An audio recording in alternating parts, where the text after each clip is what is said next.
여러분 안녕하십니까? 저의 유튜브 방송을 시청해 주시는 사랑하는 분들께 이 시간도 감사 말씀드리고, 이 시간도 우리 주님 앞에 존귀함과 영광이 돌아가기를 바랍니다. 저의 이 유튜브 방송은 천상TV 그리고 성경 중심으로 잡은되는 저의 남은 생애 가운데 어떻게 하면 하나님의 말씀, 성경을, 진리인 이 말씀을 어떻게 한 사람에게라도 더 전할 수 있을까? 그 고민 끝에 이런 제목을 잡았습니다. 지금까지 정말 30번이 넘는 기회에 말씀을 들고 함께 나눌 수 있어 너무 감사드리고 하나님 도우심을 찬양합니다. 예루살렘에서 교회가 시작되었습니다. 처음 시작되는 교회, 처음 가는 길이기 때문에 교회 안에 여러 잡음과 분란이 많았습니다.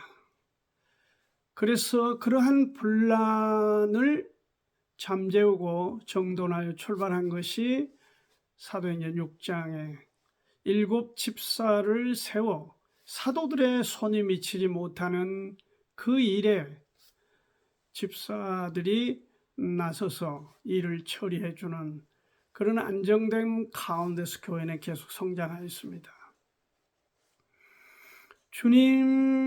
주님께서는 성장해가는 교회의 중요한 의식 2가지를 제시하여 모든 믿는 성도들에게 이 일을 행하도록 의식을 주셨습니다. 그 하나는 주의 만찬입니다. 아시는 바대로 주의 만찬은 주님을 기억하는 것입니다. 그러니까 주님을 remember 또는 remind 하는 것입니다. 다시 생각하는 그런 회고의 의미가 우리 마음속에 신앙으로 자리 잡기를 원하여 주의 만찬을 허락해 주셨고, 또 한 가지 의식은 침례식입니다. 이는 내면의 것을 외적으로 표현하는 증거적 측면, 또 주님과 죽음과 부활에 관한 동일시 되는 그러한 증거적 행위를 우리가 침례 그렇게 표현할 수 있습니다. 침례는 두 가지 죽으심과 부활을 주님이 우리를 대신해서 죽으시고 부활하신 것, 그것을 우리 몸으로 재현하여 주님과 동일시하는 의식입니다. 침례는 헬라어로 밥티조라고 하기도 하고 밥티즈마 또는 밥티스테스 이런 용어를 쓰지만은 그 어원에 있어서 밥토라고 하는 어원을 갖고 있습니다. 신약 성경에서 무려 115번 반복되는 단어입니다. 영어에서는 이 baptism, baptist 이런 용어는 원래 영어에는 없습니다. 이거는 헬라어에서 바로 도입된 사실임을, 어떻게 보면 이는 성경적 용어를 영어가 그냥 받아들여서 쓰고 있다, 이렇게 설명드릴 수도 있습니다. 제자들이 가르치는 문헌을 모아놓은 것이 이제 디다케라고 하는 문서인데, 여기에 침례식을 베풀 때에는 물로 하되, 물이 없으면은 모래로 하고, 모래가 없으면 낙엽을 긁어 모아서 거기서 이 의식을 행하도록 설명해 주고 있습니다. 이는 무엇을 의미한지를 여러분이 충분히 이해하리라고 봅니다. 죽음과 부활에 관한 재현하는 의식이 바로 이 침례이다. 지금 언제 누가 어떤 사람이 침례를 받느냐 하는 문제는 바로 구원받은 사람이 내면에 주님을 구주로 영접하여 그 확신 위에 서 있는 사람은 바로 침례를 받는 그런 우리 신약 성경의 모습을 기록들을 볼 수 있습니다. 오순절 사도행전 2장 41, 2절에 그렇고 사마리아에서 믿는 자들이 그렇고 사도행전 8장 12절 사도 바울이 사도행전 9장 18절에서 그리고 고넬료가 사도행전 10장 40절에서 루디아가 사도행전 16장 15절에서 빌립보 간수가 사도행전 16장 23절에서 고린도 사람들이 사도행전 18장 8절에서 구원받은 즉시 바로 침례를 받은 기록들을 우리가 볼 수가 있습니다. 이러한 성경의 분명한 제시와 증거에도 불구하고 이러한 것들이 역사적 과정에서 변절 또는 변질돼 왔음을 우리가 부인할 수가 없습니다. AD 754년에 교황 스데반 3세가 병들은 어린 아이를 위해서 관수례를 허락했던 게 공식적인 처음 사건이 아닌가 싶고, AD 1311년 라벤나 종교회의에서 관수례를 채택하고 침례를 베푸는 사람을 이단으로 규정하여 그 일을 지속하면 사형에 처한다는 엄포를 내려 규제를 했던 역사적 상황, 이 결과로 얼마나 많은 침례자들이 죽음을 맞이했는지 이것은 교회사에서 역사가 증명을 하고 있습니다. 칼빈은 1517년 기독교 강요에서 방식은 중요하지 않다 그러면서 천주교 의식을 그대로 수용했고, 그의 제자 존 낙스는 스코틀랜드를 개혁하면서 1559년에 머리와 이마에 물을 뿌리는 의식을 행함으로 해서 영국 전역으로 확산되었다는 역사적 사실을 우리가 기억하면 좋겠습니다. 이러한 세례와 침례 사이의 갈등을 봉합하기 위하여 1664년 웨스트민스터 회의에서 결정하기를 49명의 회원이 참여하여 24대 24 동수가 되었습니다. 라이트 푸트라고 하는 사람이 사회를 맡았는데 그가 세례를 지지하여 25대 24로 결국은 세례를 선택하고 결정을 했습니다. 쉽게 말하면 사람들이 하나님의 지위와 권위를 찬탈하고 진리를 훼손하는 대표적인 사례가 침례가 세례, 영세로 바뀌는 것입니다. 사건입니다.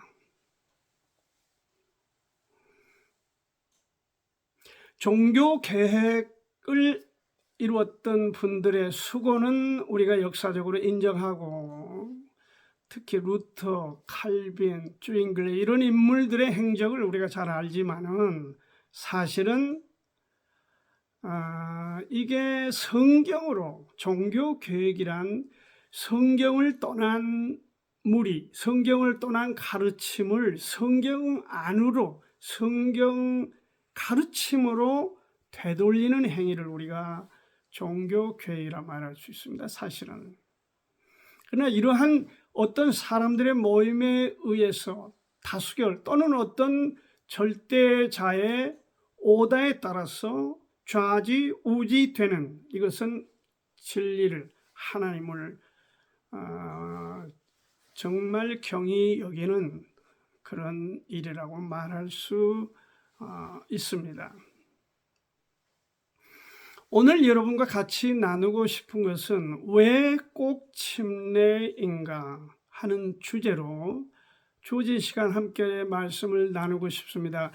왜냐하면 뭐니 해도 침례는 성경의 유일한 가르침이기 때문입니다. 침례는 주님 자신이 받으셨습니다. 우리가 잘 아는 대로 요단강에서 침례 요한에 의해서 예수님은 침례를 받았습니다. 오늘 지금 자 봅시다.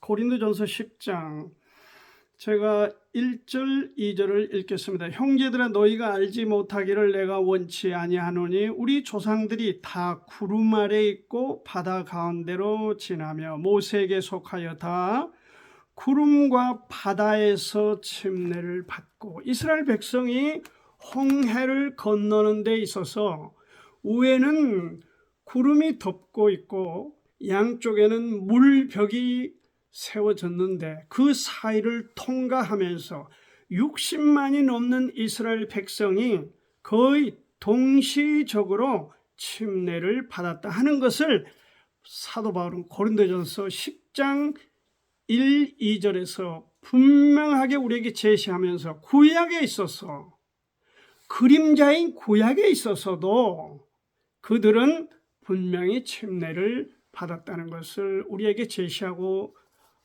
있습니다.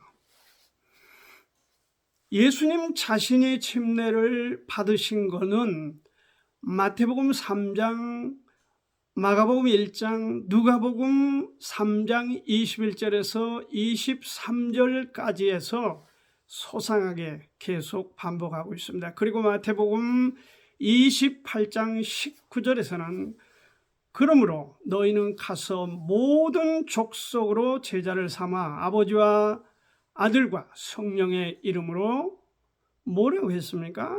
침례를 주고, 이렇게 말했습니다. 사도들과 다른 제자들도 침례를 받고 침례를 가르쳤습니다. 사도행전 2장 41, 42절에 오순절에 모여든 유대인들이 예수님을 하나님의 아들로 받아들이고 구원받은 그들이 가장 먼저 하나님 앞에 순종하고 헌신했던 그 의식은 침례입니다. 이렇게 영문으로는 기록이 돼 Those who accepted his message were baptized, 그렇게 했습니다. 그의 메시지를 받는 사람들은 침례를 받았다, 이렇게 증거하고 있습니다. 여러분, 사도행전 8장 36절에서 38절까지 보면 빌립과 네시가 광야에서 만나서, 지금 네시가 읽고 가는 이사야서 53장 말씀을 이해하지 못하고 읽고 가는 그에게 빌립이 접근하여 거기 인칭 대명사로 등장하는 그는 바로 예수 그리스도시다. 하나님의 아들 예수 그리스도께서 너와 우리의 죄를 해결해 주시기 위해서 피를 흘리셨다. 그것을 지금 전해 주었습니다. 그때 그 사실을 받아들이고 네시가 말했습니다. 여기 물이 있는데 내가 침례를 받음에 무슨 거리낌이 있냐? 그러니까 네가 마음을 다하여 믿으면 가하다. 37절이 있습니다. 내가 예수 그리스도께서 하나님의 아들임을 믿는다 하는 것을 증거하여 둘이 물로 내려가서 into the water, 그리고 침례를 주고 예수 함께 죽고 예수 함께 부활할지어다 하는 것 내면의 사실을 증거하여 침례를 받고 out of the water, 물 밖으로 나왔다 하는 기록을 우리가 분명하게 볼 수 있습니다. 또한 이 사도행전 10장 17절 고넬료와 그의 가족이 구원받고 바로 침례를 받습니다. Then immediately he and all his family were baptized라고 했습니다.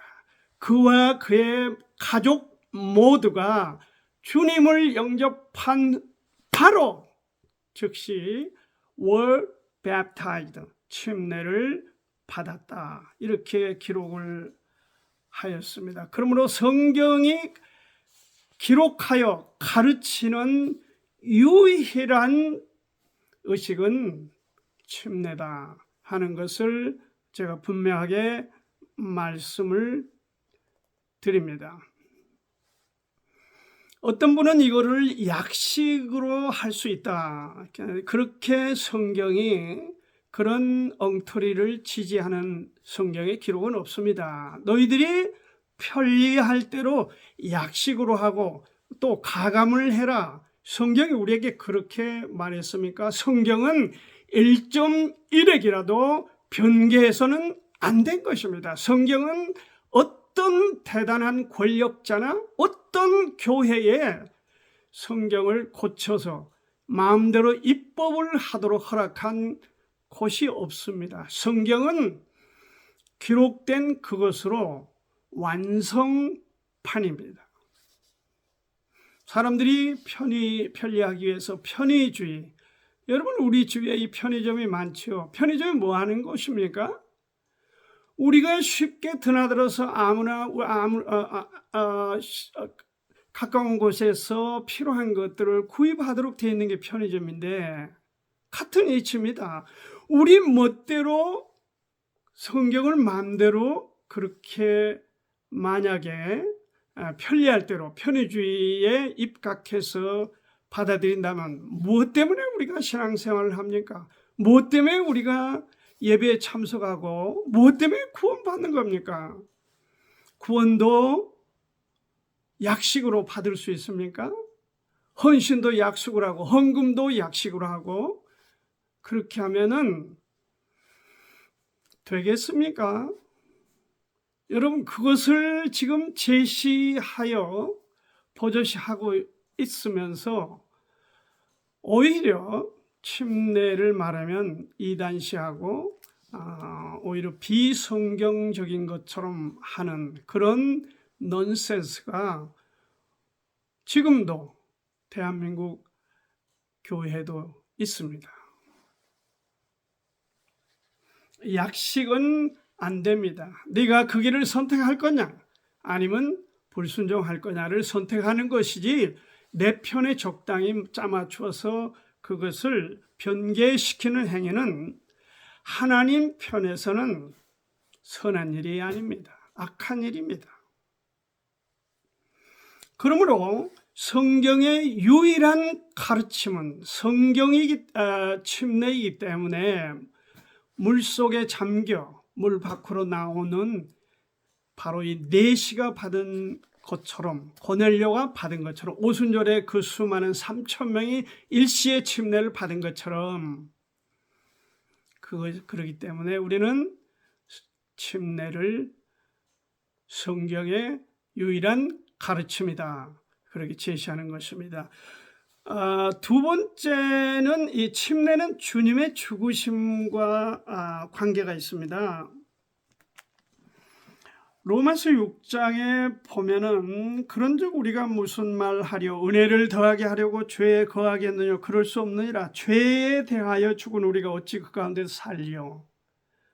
죽으심 무릇 그리스도 예수와 합하여 침례를 받은 우리는 그의 죽으심과 합하여 침례받은 줄을 알지 못하냐. 예수님이 죽으심에 대해서 우리가 함께 포개져서 동일시되어 죽으심에 참여하는 것입니다. 예수와 함께 죽고, 그렇게 설명드립니다. 주님을 누가 죽이셨습니까? 주님을 빌라도가 죽였습니까? 아니면 로마 군병들이 죽였습니까? 아니면 무슨 율법주의자들, 사두개인들이 죽였습니까? 아니면 유대주의자들이 예수님을 죽였다고 우리는 믿고 있습니다만은, 예수님을 죽인 바로 그 핵심은 우리 죄입니다. 이사야서 53장 5절에 선명하게 제시하고 있습니다. 그가 찔림은 우리의 허물을 인하며 그가 상함은 우리의 죄악을 인함이라 라고 기록하면서, 우리의 허물과 죄악이 예수님을 십자가에 못 박았다, 그것을 제시하여 분명히 우리에게 말씀 주고 있습니다. 그래서 이 침례는 그 죄로 인해서 죽으신 그 주님과 그 죽으심에 믿음으로 참여하는 행위입니다.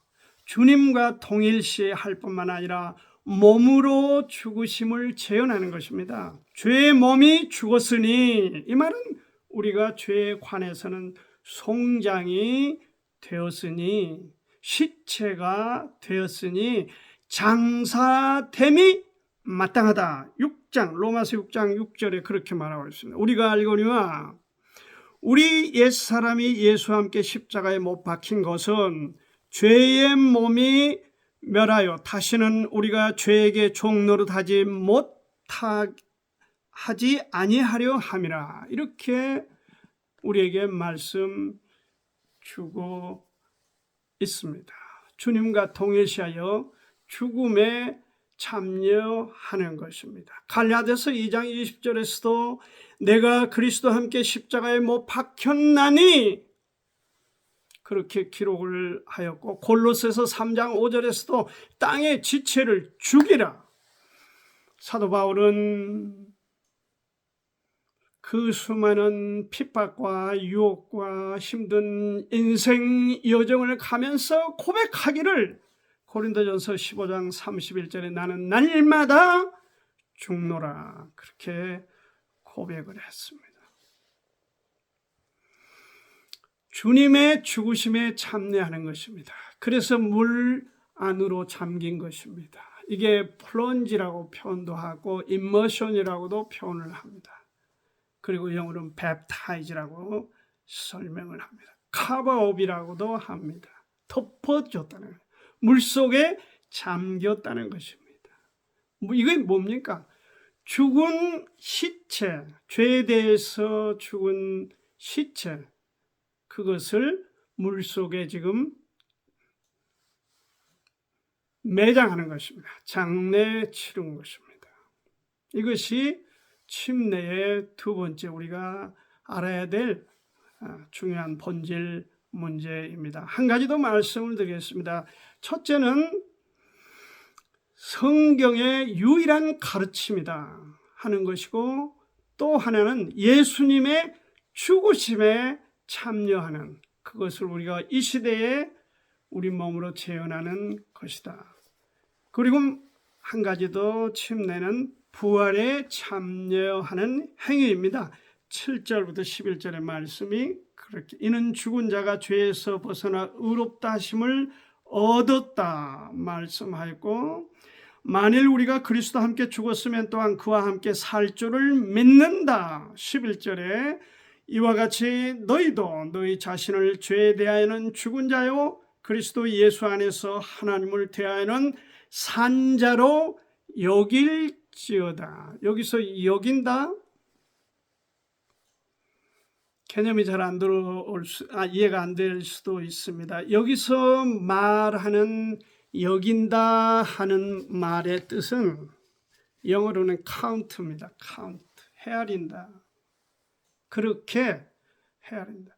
우리가 슈퍼에 가서 물건을 사고 카운터에 와서 그걸 계산해서 돈을 지불할 때 그 헤아린다는 개념이 카운트입니다. 뭘 카운트합니까? 예수님과 함께 죽고 예수님과 함께 부활하는 그것을 카운트해버려요. 헤아려봐라. 주님은 부활하심으로 우리의 의의 열매가 되셨는데 그게 첫 열매가 된 것입니다. 이 브라드라고 하는 신학자는 이 부분을 잘 표현을 해 주었습니다. 그 뿌리에서 자라지 않고 그 공기에서 호흡하지도 않으며 그 지배에 머물지 않는다. 누가? 죄에 대해서 예수님과 함께 죽은 구원받은 사람은 그렇다는 것입니다. 주님께 뿌리를 두는 것입니다. 주님의 지배를 받는 것입니다. 주님의 영적인 영양분을 호흡하고 취하는 것입니다. 그렇게 해서 신앙이 성장해 가는 것입니다. 과일에 있어서 과일나무가 첫 열매를 맺힌다는 것은 다른 열매, 두 번째, 세 번째가 열린다는 것에 관한 증거입니다.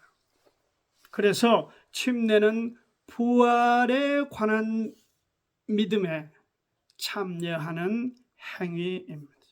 주님과 함께 죽었으면 주님과 함께 부활함은 너무나 당연한 것입니다. 그게 8절 만일 우리가 그리스도와 함께 죽었으면 또한 그와 함께 살 줄을 믿노니. 할렐루야. 그래서 침례에 참여한다 하는 것은 예수님의 말씀, 성경의 가르침에 순종하는 것과 주님과 하나임을, 주님과 동일시됨을 표현하는 내적인 내용을 외적으로 증거하는 그런 행위이다. 그렇게 말씀을 드릴 수 있습니다. 이렇게 6장 11절은 영문으로 말하고 있습니다. In the same way, count yourself dead to sin, but alive to God in Christ Jesus. count란 말이에요. count yourself. 너 자신이 죄에 대해서는 죽었고 예수와 함께 살 것을 계산해봐라, 생각해봐라, 헤아려보아라. 그런 뜻입니다. 우리의 신앙이 지금 어디에 있습니까? 고민해 보시길 바랍니다. 정도를 가고 있습니까? 약식도 좋다. 그렇게 받아들이고 신앙생활, 교회생활을 하는 사람이 있습니까? 만약에 여러분이 어떤 주님 앞에 헌신하는, 헌금을 하거나 어떤 예배에 참여하거나 할 때 이런 이야기를 한번 지도자에게, 목사님에게 해보세요. 약식으로 하면 어떨까요? 얼마나 편리하고 좋습니까? 추운 겨울에 뭐하러 이 먼 교회당까지 와서 예배를 드리며 집에서 따뜻한 그런 안방에서 다리 펴고 편하게 예배해도 되는데, 신앙은 편의주의가 아닙니다. 그러면 왜 그 많은 사람들이 순교의 채물이 되었습니까? 여러분이 침례로만 봐도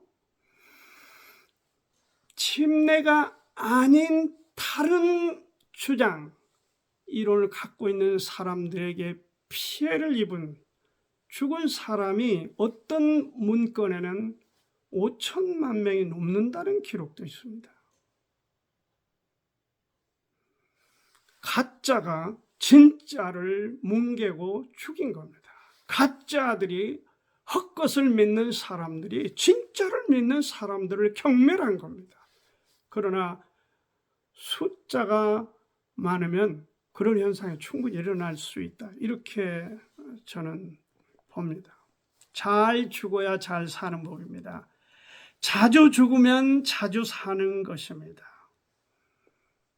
우리는 성경의 가르침과 그리고 예수님 죽으심과 예수님의 부활에 참여하는 이 허락하신 신약 성경 유일한 침례 의식, 이것을 여러분 마음에 다시 한번 저장하시고 여러분께 순종하시기를 바랍니다. 주님께서는 교회에 어떠한 입법권도 허락지 않았습니다. 교회는 주님 말씀에 대하여 순종할 거냐 아니면 불순종하여 세상 사람들처럼 똑같이 말하고 행동하고 살아갈 거냐, 그거에 대해서 정리하도록 오늘 우리에게 말씀하고 있습니다. 신앙의 길을 선택할 수 있기를 간절히 바랍니다. 여러분의 오늘 그리고 남은 생애를 축복합니다. 하나님께서 동행해 주시고 여러분을 돌봐 주시기를 바랍니다. 감사합니다.